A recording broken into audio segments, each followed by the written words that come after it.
Hello anime lovers, स्वागत है आपका पोकेमास्टर चैनल पर। तो आज हम लोग एक्सप्लेन करने जा रहे हैं demon slayer season 4 episode number 8 को। तो आज की ये वीडियो काफी ज्यादा इंटरेस्टिंग होने वाली है। So without any wasting time let's begin.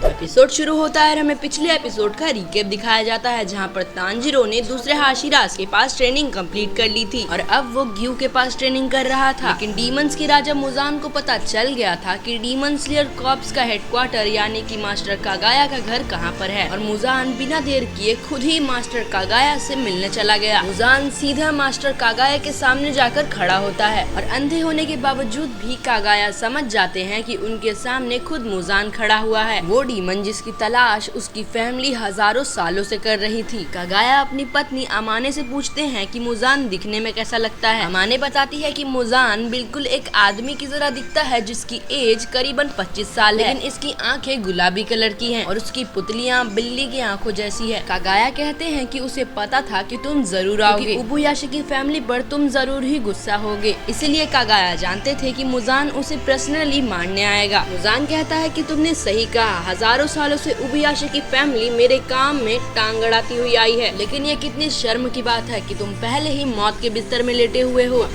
ये देख मैं काफी निराश हुआ कि उबुयाशी की फैमिली का हेड इस हालत में पड़ा हुआ है। कागाया कहते हैं कि तुम सही हो, करीबन 6 महीने पहले उनके डॉक्टर ने उनसे कहा था कि अब तुम 2-3 दिनों में ही मारे जाओगे, लेकिन कागाया अभी तक जिंदा है क्योंकि मुजान के लिए जो कागाया के दिल में नफरत है जो उसे मरने नहीं देती। मुजान कहता है कि अब तुम्हारे सारे सपने धड़े के धड़े ही रह जाएंगे क्योंकि अब मैं तुम्हें मारने वाला हूँ। जिसके बाद कागाया बताते हैं कि वो और मुजान एक ही ब्लड लाइन यानी कि एक ही वंश से हैं। क्योंकि मुजान हजारों साल पहले पैदा हुआ था तो शायद से ये बात मुजान को ना पता हो, लेकिन ये जानने के बावजूद भी मुजान को खास फर्क नहीं पड़ता और वो कागाया से पूछता है कि तुम मुझे ये सब क्यों बता रहे हो। जिसके बाद कागाया बताते हैं कि मुजान जैसे डीमन को जन्म देने के बाद उबुयाशी की फैमिली पर एक कर्ज लग गया था। उबुयाशी की परिवार में हर जन्मा हुआ बच्चा बहुत ही कमजोर हुआ करता था, जिसके वजह से वो बहुत ही छोटी उम्र में ही मर जाया करता था। उबुयाशी की फैमिली का वंश खत्म ही होने वाला था, लेकिन तभी एक प्रीस्ट उनके पास आया और उसने बताया कि उबुयाशी की फैमिली ने एक डीमन को जन्म दिया है और अब इन्हें अपनी जिंदगी उस डीमन को मारने में समर्पित करनी होगी, तभी जाके इनकी ब्लड लाइन बच पाएगी। और उन्होंने ऐसा ही किया। और अगर उबुयाशी की फैमिली में किसी भी लड़के का जन्म हुआ करता था तो उसकी शादी एक प्रीस्ट की बेटी से करवाई जाती थी, जिससे उनके बच्चे थोड़ी ज्यादा उम्र जीने लगे। लेकिन अभी भी उबुयाशी की फैमिली में 30 साल से ज्यादा कोई भी इंसान जिंदा नहीं रह सकता। मुजान कहता है कि क्या बकवास कर रहे हो, तुम्हारी बीमारी तुम्हारे दिमाग तक पहुँच गई है क्या? मेरा डीमन बनना तुम्हारे कर्ज से कोई भी लेना देना नहीं रखता। मैंने आज तक हजारों इंसानों को मारा है, लेकिन मुझे ऊपर वाले ने आज तक सजा नहीं दी। इन 1000 सालों में मैंने आज तक किसी भी भगवान या बुद्धा को नहीं देखा। कागाया कहते हैं कि सबके सोचने का तरीका अलग होता है और वो मुजान से पूछते हैं आखिर तुम्हारा सपना क्या है, इन 1000 सालों में तुम क्या चीज की चाह रखते हो। मुजान अपने मन में सोचता है ये कैसी फीलिंग है,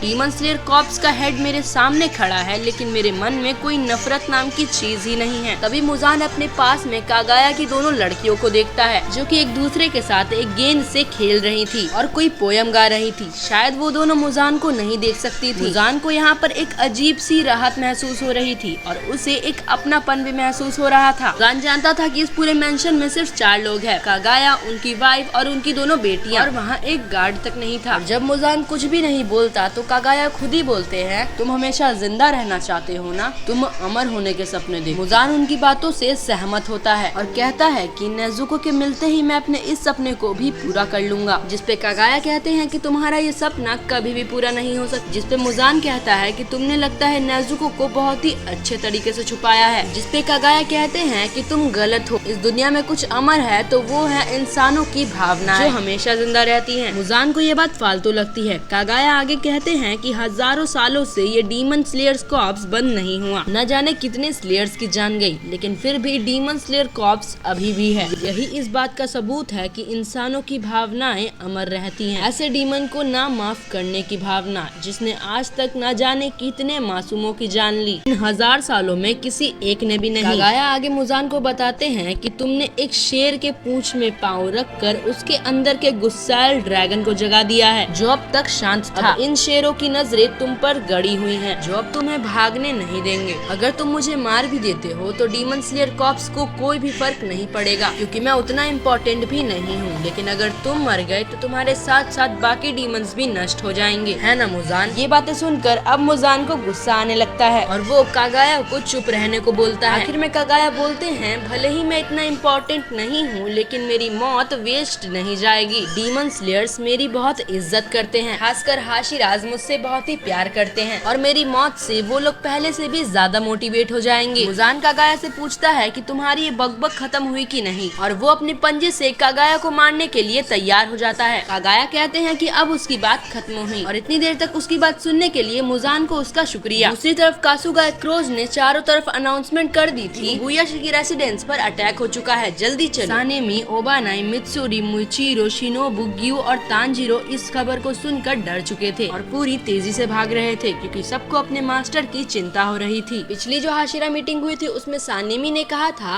कि मास्टर कागाया अकेले ही रहते हैं तो उनके सिक्योरिटी के लिए उनके मेंशन के बाहर हमें 2 हाशिरास को रखना चाहिए। योमी कहता है कि जब से वो हाशिरा बना है तब से उसने मास्टर से यही सवाल किया है, लेकिन उन्होंने हमेशा सुरक्षा लेने से मना ही किया है। उनका मानना है कि हाशिरास ज्यादा कीमती होते हैं तो उनका इस्तेमाल पर्सनल गार्ड्स की तरह नहीं करना चाहिए। शिनोबु बताती है कि इतिहास में किसी उबुयाशिकी के हेड ने कभी कोई गार्ड नहीं रखा है। सभी मास्टर की चिंता करते हुए उनके मेंशन की तरफ भाग रहे थे। इधर उससे पहले कि मास्टर कागाया को मुजान मार पाता, अचानक मेंशन के नीचे एक बहुत ही बड़ा धमाका होता है और माना जाएगा कि इस धमाके वाले सीन को एनिमेटर्स ने बहुत ही खूबसूरती से एनिमेट किया है, ये देखने में बिल्कुल रियल लगे और एक पल में वो मेंशन पूरी तरीके से तबाह हो जाता है। सानेमी और बाकी हाशिराज इस धमाके को देखकर दंग रह जाते हैं और डर जाते हैं। वहीं पे तांजिरो को जले हुए खून और मांस की बदबू आने लगती है। मुजान खुद भी इस धमाके के चपेट में आ चुका था और उसका आधा शरीर जल चुका था, लेकिन वो जल्दी से अपने शरीर को रीजनरेट करने लगता है और मास्टर कागाया को गाली देते हुए कहता है, अपनी निर्मल बुद्धा जैसी मुस्कुराहट के साथ भी उसने इस धमाके में खुद को उड़ा लिया। उसने अपने परिवार के बारे में भी नहीं सोचा। मुजान सोचता है कि उसने कागाया को कम समझा हुआ था। मुजान जानता था कि कागाया ने उसके लिए वहाँ कोई जाल बिछाया होगा, लेकिन जितना उसने सोचा था ये तो उससे भी बड़ा ट्रैप निकला। धमाके में कई सारे स्पाइक्स भी मिलाए गए थे, जिसके वजह से मुजान की रीजनरेशन की पावर काफी ज्यादा स्लो हो चुकी थी, जिसके वजह से मुजान समझ जाता है कि खेल अभी खत्म नहीं हुआ। और जल्द ही मुजान ये भी सेंस कर लेता है कि हाशिराज उसकी तरफ बढ़ रहे थे, लेकिन मुजान को उनसे कोई खतरा नहीं है। मुजान मन में सोचता है कि उस इंसान ने खुद को एक चारे की तरह इस्तेमाल किया। उस इंसान ने अपने दिल में सारा गुस्सा और नफरत दबाए रखा और मुजान को भनक तक लगने नहीं दी। इतनी कम उम्र में ऐसी खूनी सोच काबिलियत तारीफ है। क्या उसकी पत्नी और बच्चों को इस प्लान के बारे में पता था? मुजान अब अपने दिमाग को शांत रखकर अपने शरीर को रीजनरेट करने में फोकस करता है, लेकिन तभी उसके चारों तरफ कुछ ब्लड सीड्स आ जाते हैं। मुजान समझ जाता है कि ये जरूर किसी का ब्लड डीमन आर्ट है। फिर उन सीड्स से ढेर सारे स्पाइक्स निकलते हैं जो कि मुजान के शरीर को बुरी तरीके से जकड़ लेते हैं। मुजान अब पूरी तरीके से फंस चुका था, लेकिन मुजान अब उन स्पाइक्स को एब्जॉर्ब करना चालू कर देता है। अचानक ही वहाँ पर तामायो आ जाती है और मुजान के पेट में अपना हाथ घुसा देती है।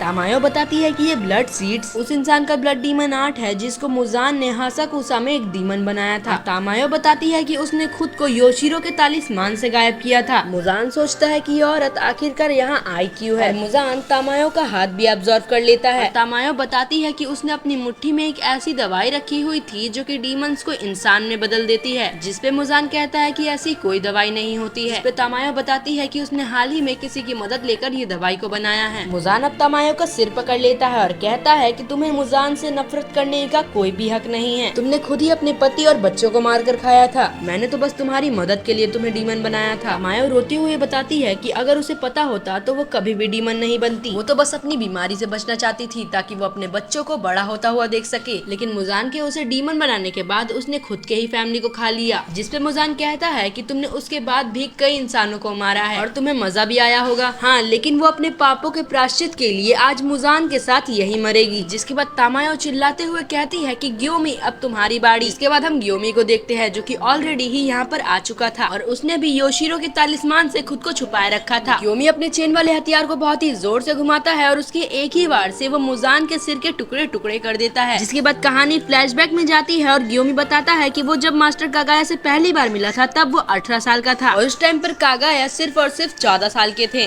ग्योमी को इस चीज से हैरानी होती है कि कागाया उससे भी उम्र में छोटा है। कागाया बताते हैं कि उन्हें पता है ग्योमी कोई खूनी नहीं है, बल्कि वो लोगों की सुरक्षा करना चाहता था। ये सुन ग्योमी घुटनों के बल बैठकर रोने लगता है। ग्योमी बताता है कि कागाया उस समय भी वही बातें किया करते थे जो लोग सुनना चाहते थे। ग्योमी बताता है कि जब उसकी आखिरी मुलाकात मास्टर कागाया के साथ हुई थी, मास्टर कागाया ने प्रेडिक्ट किया था कि अगले 5 दिनों में मुजान उसके पास पहुंच जाएगा। कागाया चाहते थे कि ग्योमी उसे चारे की तरह इस्तेमाल कर मुजान की गर्दन उड़ा दे। ग्योमी पूछता है कि उसे कैसे पता कि मुजान आएगा, जिस पर कागाया बताते हैं कि ये तो बस उनकी इंस्टिंक्ट है, जिससे रिवील होता है कि उबुयाशी की फैमिली के पास कमाल की इंस्टिंक्ट होती है जिसे फोरसाइट कहा जाता है, यानी कि उबुयाशी की फैमिली के पास फ्यूचर देखने की पावर है और इसी के इस्तेमाल से उबुयाशी की फैमिली इतनी अमीर है जिससे वो कई बार भारी संकट से भी बचे हैं। कागाया ये जानते थे कि बाकी के हाशिराज कभी भी उन्हें चारे की तरह इस्तेमाल करने के लिए राजी नहीं होंगे, इसलिए उसने अपने सबसे पुराने हाशिरा ग्योमी को ये जिम्मेदारी सौंपी, जिस पे ग्योमी कहता है कि जैसा मास्टर चाहेंगे वैसा ही होगा। कागाया अब ग्योमी का शुक्रिया करते हैं और वो उम्मीद करते हैं कि उनके कोई भी बच्चे यानी कि कोई भी स्लेयर्स ना मारे जाएं। जिसके बाद कहानी प्रेजेंट में आती है जहाँ पर ग्योमी मुजान का सिर उड़ा चुका था और ठीक जैसा कागाया ने कहा था वैसे ही मुजान के सिर कटने के बावजूद भी मुजान अपने सिर को वापस से रीजनरेट कर लेता है। कागाया ने बताया था कि अगर मुजान के सिर कटने के बावजूद भी वो नहीं मरा तो सिर्फ और सिर्फ सूरज की रोशनी ही उसे खत्म कर सकती है। तो अब बस ग्योमी को सनराइज होने तक मुजान से फाइट करनी होगी, लेकिन मुजान की रीजनरेशन पावर बहुत ही ज्यादा तेज, धमाके और तमायों के अटैक के बावजूद भी मुजान बहुत ही ज्यादा स्ट्रॉन्ग है। लेकिन ग्योमी खुद से वादा करता है कि वो सुबह होने तक इस राक्षस को यहीं बांध कर रखेंगे। मुजान अब अपने blood demon art black blood रैम्बल्स का यूज करता है और ग्योमी पर अटैक करता है, लेकिन ग्योमी अपने स्टोन ब्रीदिंग के थर्ड फॉर्म का यूज करता है और मुजान के अटैक को फेल कर देता है। इसके बाद वहाँ पर सानेमी पहुँचता है और गुस्से में मुजान से पूछता है कि तुमने मास्टर का क्या किया, जिसके बाद वहाँ पर बाकी हाशिराज भी पहुँच जाते हैं और मास्टर के बारे में पूछने लगते हैं। अब मुजान को चारों तरफ से हाशिराज ने घेर लिया था, ठीक जैसा कागाया का प्लान था। ग्योमी अब चिल्लाकर सबको बताता है कि यही है डीमन मुजान किबुत्सुजी और सर कटने पर भी इसकी मौत नहीं होती, जिसे सुनकर सारे हाशिराज चौंक जाते हैं क्योंकि उन्होंने आज से पहले मुजान को कभी भी नहीं देखा था। उनमें से सिर्फ तांजीरो ही था जो मुजान से पहले भी मिल चुका है। अब सारे हाशिराज अपने ब्रीदिंग फॉर्म्स का इस्तेमाल करते हुए मुजान पर अटैक करने के लिए उसकी तरफ बढ़ने लगते हैं। तांजीरो भी हिनो का भी कामुरा का इस्तेमाल कर मुजान की तरफ बढ़ने लगता है, लेकिन जैसे ही ये सभी मुजान की तरफ बढ़ते हैं मुजान मुस्कुराने लगता है। अचानक ही सभी हाशिराज के पैरों तले जमीन खिसक जाती है और वहाँ पर अचानक ही बड़े से दरवाजे आ जाते हैं, जिनके अंदर गिरने से ये सारे हाशिराज और डीमन स्लेयर इन्फिनिटी कैसल में एंटर कर जाते हैं। सिर्फ डीमन स्लेयर्स ही नहीं बल्कि गेन्या जो अपनी शूटिंग प्रैक्टिस कर रहा था, इनोसुके जो कि खाना खा रहा था और बाकी सारे डीमन स्लेयर्स भी इन्फिनिटी कैसल में एंटर कर जाते हैं। जिसके बाद कासुगा क्रोज उड़कर देखते हैं कि ये जगह खत्म ही नहीं हो रही थी। इनोसुके तो यहाँ आकर खुश हो जाता है और लड़ने को तैयार भी हो जाता है